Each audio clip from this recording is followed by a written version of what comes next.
Model শেখার চেষ্টা করছি। তো 3D মডেল, এবং যেহেতু হোলি আছে, তো হোলির জন্য একটু কালার নিয়ে ছেলে খেলা হয়েছিল, ঠিক আছে।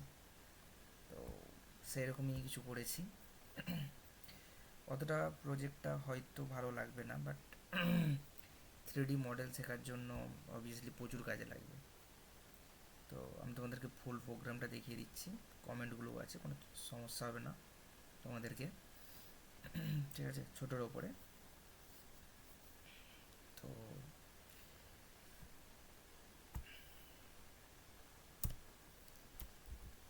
আমি যখন প্রোগ্রামটা রান করব, তো প্রোগ্রামটা 3Dর ওপরে সবসময় দেখবে যে 3D শেখার চেষ্টা করছি, তার উপরে তৈরি করার চেষ্টা করেছি, ঠিক আছে।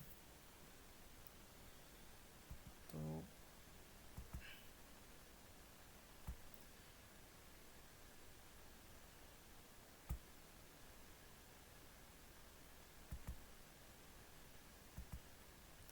তো এই একটা প্রোগ্রাম, যে প্রোগ্রামটা তোমরা দেখতে পাচ্ছ, যে একটা 3D বক্সের ভেতরে অনেক কালার আছে এবং তারা ছোটাছুটি করছে।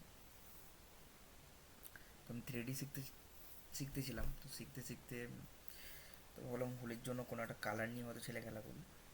তো এগুলো ধীরে ধীরে ধীরে ধীরে বাইরে বের হবে, তোমরা যদি দেখতে থাকো, তো ওরা একে অপরের সাথে ইন্টারাক্ট করে বাইরে বেরোচ্ছে। তো আমি 3D শিখছি, তোমাদেরকেও শেখানোর চেষ্টা করছি, ধীরে ধীরে শেখার চেষ্টা করো, ঠিক আছে। তো আগে কালারগুলো পুরো এক জায়গাতেই ছিল, বলগুলো, এখন ধীরে ধীরে সেগুলো বেরিয়ে যাচ্ছে, ইন্টারাক্ট করে করে করে করে, এরকম হোলির হয়। তো এরকম করার চেষ্টা করেছি। 3Dতে তুমি অনেক কিছু করতে পারবে, গাড়ি বলো, ম্যান বলো, ডিটেলস তৈরি করতে পারবে। তো আমি 3D করার চেষ্টা করছি, তোমরাও করো, ঠিক আছে। তো আজকের প্রোগ্রামটা এখানেই, আবার দেখা হবে পরের ভিডিওতে। আর বলো প্রোগ্রাম কেমন লেগেছে, ঠিক আছে। চলো, বাই।